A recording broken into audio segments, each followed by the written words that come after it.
Olá, povo de Deus, eu estou com a Bíblia Sagrada aqui. Nós vamos dar continuidade, então, ao nosso, não digo série, mas o nosso bônus, né? Que nós estávamos trabalhando acerca da Assembleia de Deus, né?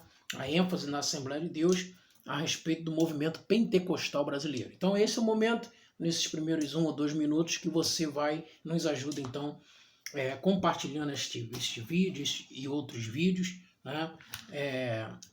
Ativando as notificações, colocando em todas, né? Para que você não possa perder absolutamente nada. Para aquele que não é inscrito ainda, se inscreva no nosso canal Galardoar de ensino de presente para você. Vamos lá?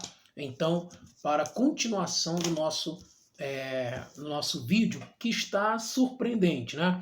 Nós vamos então continuar falando acerca do movimento pentecostal brasileiro e as marcas multirraciais de gênero, classe e etnia dentro das Assembleias de Deus. Portanto, nós falamos um pouco sobre a ideia do crescimento demográfico, né? No primeiro vídeo, eu te convido a estar observando este vídeo, né? No crescimento demográfico, nós falamos do crescimento demográfico da Assembleia de Deus no Brasil, instituição inclusive de maior vulto, né? De maior vulto no Brasil dentro da área do pentecostalismo, ok?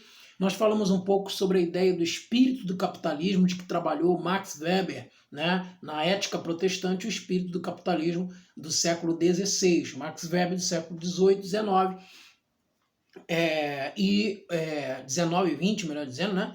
Século XVIII, início, século XIX, início do século XX, que ele vai falecer, e nós trabalhamos também esse espírito do capitalismo paralelamente ligado ao espírito do escravismo, né, ou escravagismo, ok? Então esse espírito escravagista, e nós trabalhamos a ideia de que esse espírito na realidade está na ideia do campo das mentalidades, ou seja, é onde trabalha-se muito a ideia da massa. Então, quanto mais era visto essa questão de acúmulo de riqueza, mais era proliferado, então, a ideia de capital, acúmulo de riqueza, ao invés de mercantilismo. E isso você vai ver muito do calvinismo, do luteranismo, a partir da experiência que Max Weber, então, trabalhou, ok? Max Weber trabalhou. Então, baseado nisso, esse espírito que é no campo das mentalidades torna-se paradigma cultural. Esse paradigma cultural, o que é um paradigma? É um padrão estabelecido. Esse paradigma cultural, então, vai fazer com que torna-se um padrão praticamente pré-estabelecido de que era necessário sempre subjugar o outro, em detrimento do outro, para satisfazer o seu próprio ego e para também satisfazer o seu próprio crescimento de capital. Então, esse campo do espírito capitalista eu trouxe como paralelamente ligado ao espírito escravagista e, dentro de um campo antropológico, torna-se paradigma cultural. Então, nós falamos justamente isso e agora nós vamos abordar a visão de Daniel Berg e Gunnar Vingre quando da chegada em terras brasileiras a partir do início do século XX, início da segunda década do século XX, quando eles chegaram então em terras brasileiras, ou seja, 23 anos depois da abolição da escravatura. Então nós vamos trabalhar um pouco esta questão e eu vou te dar esse momento agora, para que você faça então a sua inscrição, compartilha, comenta, curta, e nós já vamos voltar, porque eu vou preparar aqui o ambiente para que você tenha maior visibilidade do nosso trabalho também aqui dentro do slide, ok? Então vai ser muito bom, né? Já está sendo muito bom, e eu vou aqui preparar o ambiente para você, ok?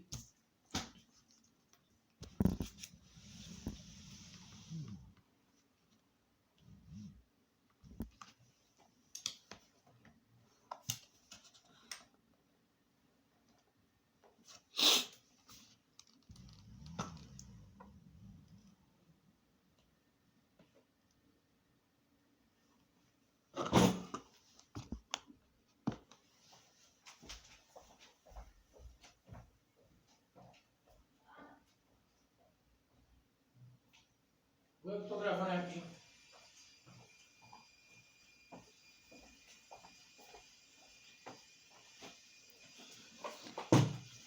Ok, voltamos aí. Você já deve estar visualizando aí o nosso slide e você vai ter em mãos aí ou a partir do seu smartphone, do seu tablet, né? Ou do seu dispositivo celular, você vai estar acompanhando conosco aí, ok? Então, qual era a perspectiva que estava acontecendo no Brasil quando da ocasião de Daniel Berg e Gunaving ter chegado aqui em terras brasileiras? Nós vamos trabalhar justamente isso, tá ok? Antes de trabalhar essa visão, nós temos aí então os movimentos, né? O movimento embrionário, né? Que deu propulsão então a esse investimento pentecostal. Então, só para que você tenha ideia, né, o Brasil estava passando por um processo muito grande, de grande efervescência historiográfica, né, dentro da historiografia, de escravidão. Então, você sabe muito bem que em 1888 há uma abolição da escravatura, só que essa abolição da escravatura ela não acontece da noite para o dia, né? Bem como a saída do regime imperial para um regime republicano. Não acontece da noite para o dia. Então, até segundo a historiadora, né, Célia Maria Marinho de Azevedo, ela vai trabalhar essa concepção, né, principalmente num livro intitulado Onda Negra, Medo Branco, né? O negro no imaginário das elites. O que ela traz com relação a isso? Para Célia Maria Marinho de Azevedo, né, a ideia da abolição da escravatura não vai dar, em primeiro lugar, propulsão para uma inserção social.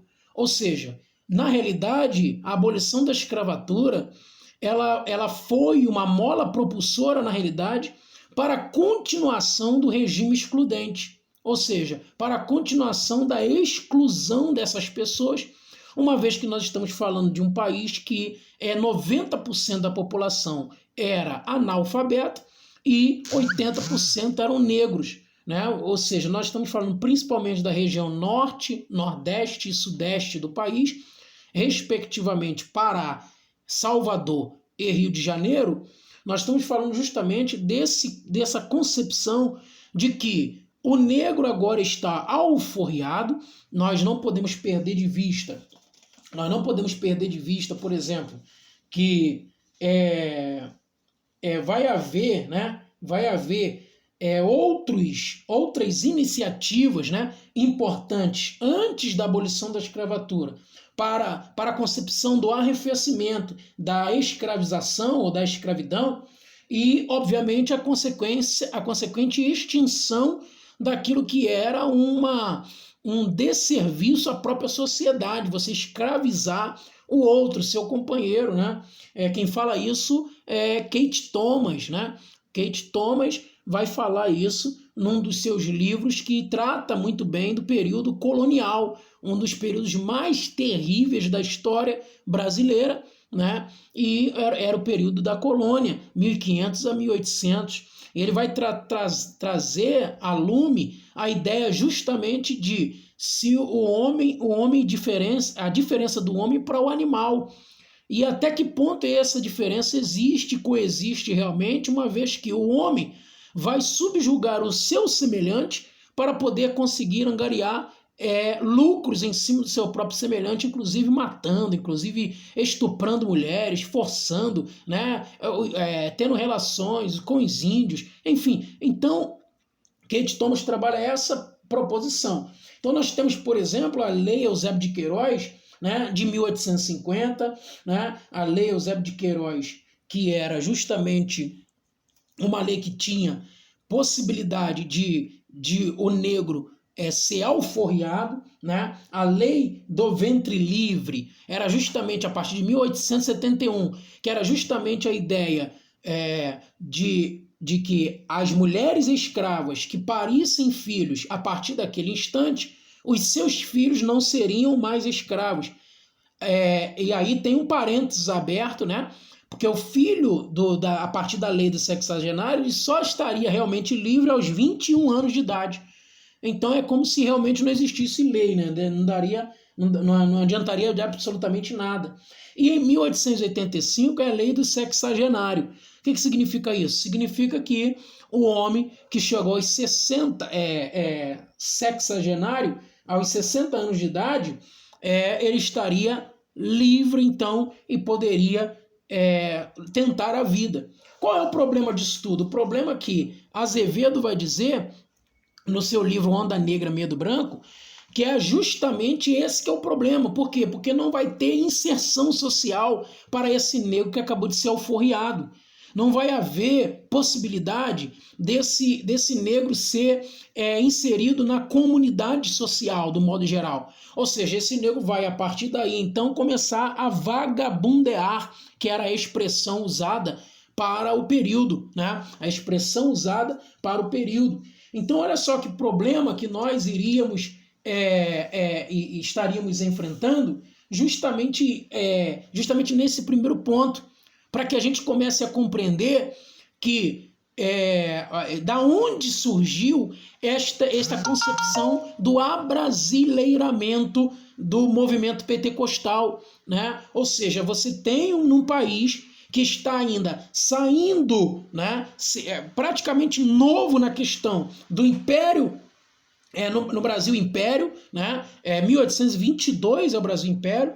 Então você ainda está no período de Brasil Império, né? Nós vamos entrar na República somente em 1889, mas um ano antes tem a abolição da escravatura, inclusive tardiamente em relação a outros países, né? Em relação a outros países que já haviam dado a liberdade para os negros africanos, né? Que eram a sua maioria escravos, ou todos eles eram escravos, e então você tem uma grande proliferação de contingente de pessoas, ou seja, uma aglomeração de pessoas negras, alforriadas, mas que não tinham inserção social nenhuma, começa a dar problema, porque olha a quantidade de negros para a quantidade de brancos, né? É a minoria subjugando a maioria e tendo lucros dessa maioria, tornando-se então essa minoria majoritariamente rica. Ou seja, aí a gente não muda muita coisa no dia de hoje. Então você vai observar o seguinte, essa falta de inserção vai fazer com que os negros fiquem vagabundeando, né, nas ruas do Rio de Janeiro, Salvador, que eram os portos principais da descida dos navios negreiros, vai começar a dar um medo. Ou seja, se esse povo está livre agora. E agora, será que não vai ter uma contra-resposta desse povo para nós que éramos brancos e subjugávamos esse povo? Será que não vai ter esse problema? Então esse era um medo que existia, né, dentro daquele período, segundo Azevedo, tá? Segundo Azevedo, Célia Maria Marinho de Azevedo. Então, segundo ela, nessa perspectiva, que foi inclusive uma das escritoras que eu tomei uso no nosso material, né, ela vai falar justamente isso. Então esse é o pano de fundo que estava no Brasil, né, quando da chegada, iria chegar ainda, nós vamos avançando um pouco mais nessa própria história, para poder compreender que no ano de 1900, né, 1889, proclamação da República, você tem então o primeiro, digamos assim, o primeiro presidente da República, né, primeiro sem ser direta, né, sem ser por voto direto, e você só tinha a ideia do voto para pessoas que eram alfabetizadas, né, e que na maioria, eu estou falando para você que tinha 90% de pessoas que eram analfabetos no Brasil. Então você tem Deodoro da Fonseca como primeiro presidente brasileiro a partir do regime, do sistema, da forma, né, de governo republicano, ok? Então, a partir desse momento, você vai ter uma sucessão de pessoas, perdão, e vários outros problemas, como, por exemplo, a partir de 1902 até 1906, as grandes revoltas, né, que existiram, como a revolta da vacina, por exemplo, que estava em tramitação por causa da grande quantidade de ratos, né, e a proliferação de muitas doenças infecto-contagiosas e a baixíssima qualidade no saneamento básico, né? Junta tudo isso com a proliferação da arquitetura e urbanismo, de que trabalhou Rodrigues Alves, né, no período de Rodrigues Alves, que vai de 1902 a 1906, houve uma grande efervescência da questão da arquitetura, do urbanismo, também dessa área da vigilância sanitária, né? Dessa área da saúde. E aí obriga-se as pessoas a tomarem a vacina. E aí nessa obrigação acaba que o povo já estava desgostoso, né? Com um presidente que estava deixando a desejar. Então você tem, por exemplo, a construção, as construções, né? Digamos assim, a partir de 1906, vai começar a ter como eu posso dizer, as reformas, principalmente no centro do Rio de Janeiro, nos centros, as ruas eram estreitas. E você tem hoje ali a Avenida Rio Branco, por exemplo, né, a Avenida Presidente Vargas, né, que foram enlarguecidas justamente porque eram muito estreitas, como a Rua do Ouvidor, né, por exemplo, e outras ruas, Senhor dos Passos, né, e dentro ali do que é hoje Saara, né? Ou seja, aquelas ruas eram todas daquele jeito, todas as ruas no centro. Então, o presidente imprimiu, né, Rodrigues Alves vai imprimir, inclusive, um saneamento básico, vai imprimir as ruas sendo alargadas, vai imprimir, então, arquitetura, urbanismo. Você tem, por exemplo, nesse mesmo período aqui, que vai então começar a ter as demolições daquilo que chamamos de cortiços, né? Os cortiços eram um aglomerado de lugares, de casas, né? Em que os pobres, os negros e os alforriados viviam, né? Nos centros, justamente pelo fato de não ter uma renda, não ter possibilidade de renda, eles trabalhavam assim, então, os cortiços. O que vai acontecer? Vai acontecer que esses cortiços eles vão ser demolidos e vai passar pelo que hoje é chamado de desapropriação. Então vai tirar, né? Vai tirar dos negros alforriados e de outras pessoas também que viviam nos cortiços, vão tirá-los de lá e vão empurrá-los para as margens, tá ok? Vão tirá-los do centro da cidade para empurrar para as margens daquilo que era considerado o lugar onde os imperadores e depois os passariam, né? Vão começar a empurrar eles, não mais imperadores, né? A gente está no regime agora, no sistema de governo republicano. Então, você vai começar a ser empurrado para a margem, né? E isso aí, inclusive, vai ser chamado de marginalização. Ou seja, essa ideia de marginalização é justamente isso. As autoridades quebravam, jogavam no chão os cortiços. Quem morava ali no cortiço era marginalizado, ou seja, era escanteado e colocado para margem daquilo que era a cidade, enquanto que a cidade começava a abrir possibilidade para os imigrantes brancos começarem a trabalhar por salários, né, é o início, inclusive, da ideia de salário, começar a trabalhar por salário, e esse salário conseguisse bancar, então, a compra de terrenos, a compra de casas. Então, esses brancos imigrantes europeus, obviamente, vinham e compravam suas casas porque tinham empregos com maior facilidade do que os negros. Porque os negros estavam ali o tempo inteiro e não tinham condições. Os senhores das terras priorizavam os brancos naquilo que a Azevedo vai chamar de embranquecimento, sistema de embranquecimento da população. A ideia de tentar tirar ao máximo o contingente exagerado de negros que estavam no Brasil, do modo geral, principalmente no Rio de Janeiro. Eu estou falando muito do Rio de Janeiro porque vai ser o palco depois, vai ser o palco depois em que Gunnar Wingren vai se estabelecer, inclusive, como um dos presidentes da Igreja Assembleia de Deus no Rio de Janeiro. Depois vai passar para Samuel Nistron, né? E outros. Então era o lado, digamos assim, histórico, né? Histórico é justamente esse, tá ok? Qual é a linha que nós vamos tomar a partir, então, a linha que nós vamos tomar a partir para entender, então, o processo do protestantismo, do movimento pentecostal brasileiro.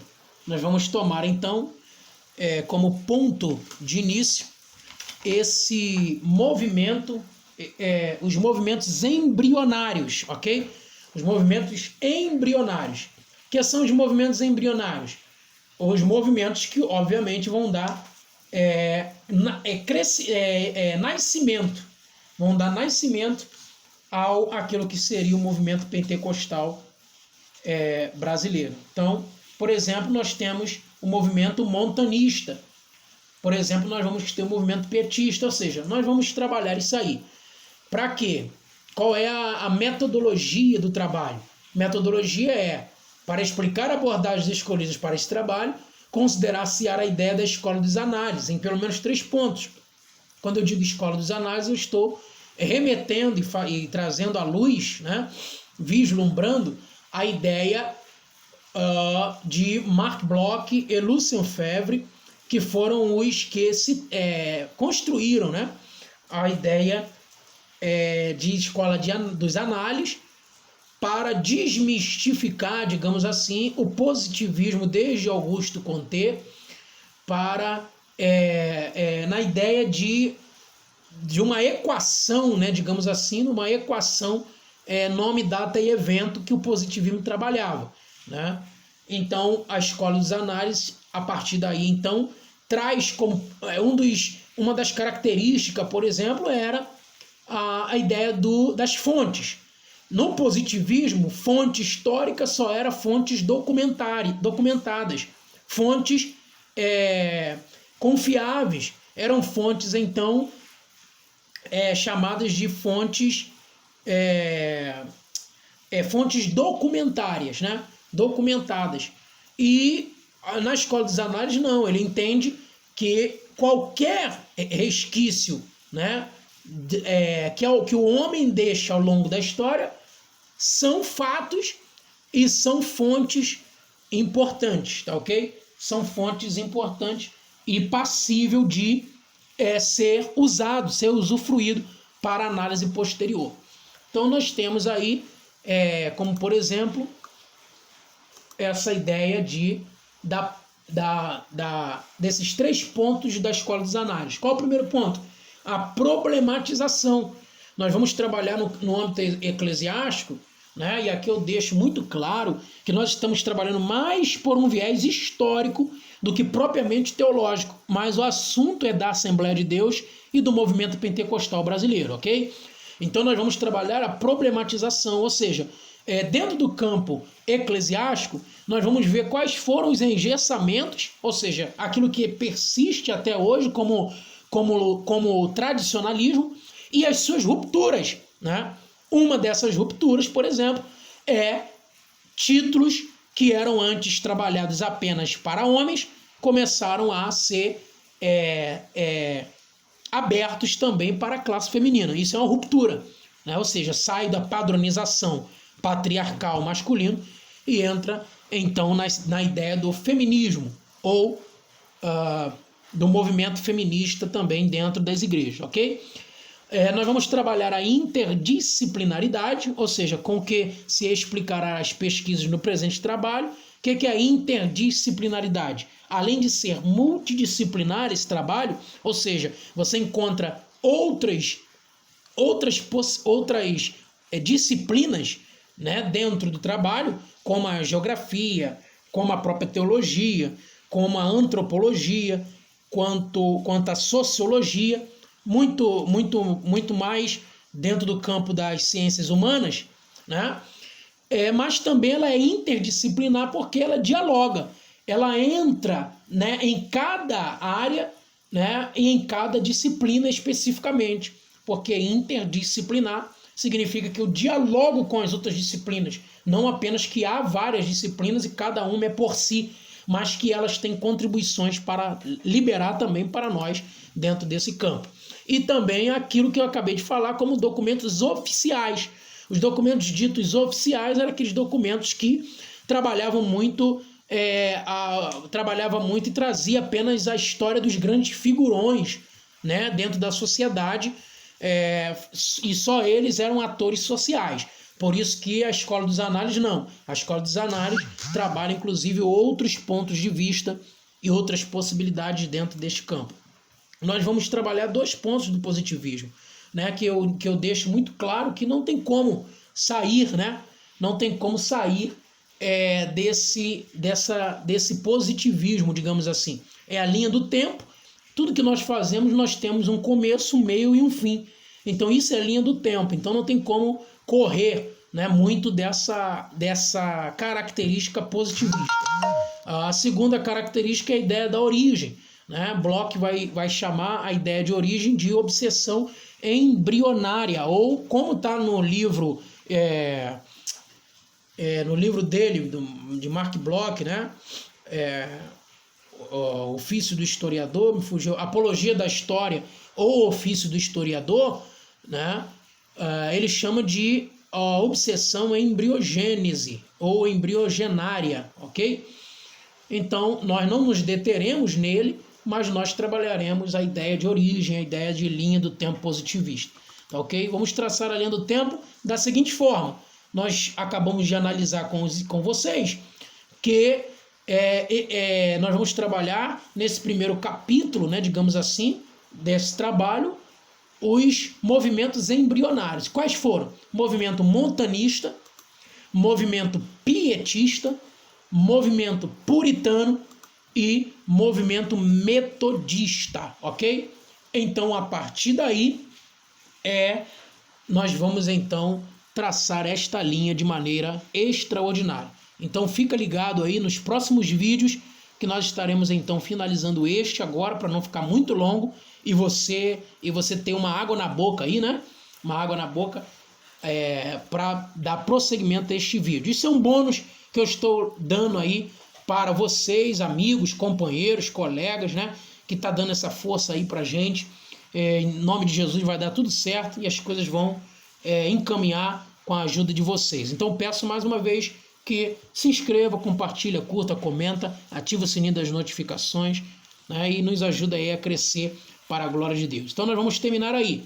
E nesse vídeo e no próximo vídeo trabalharemos então os conceitos efetivamente dentro de cada um movimento embrionário e nós entraremos então efetivamente naquilo que aconteceu para que a Assembleia de Deus tornasse hoje o grande vulto, né?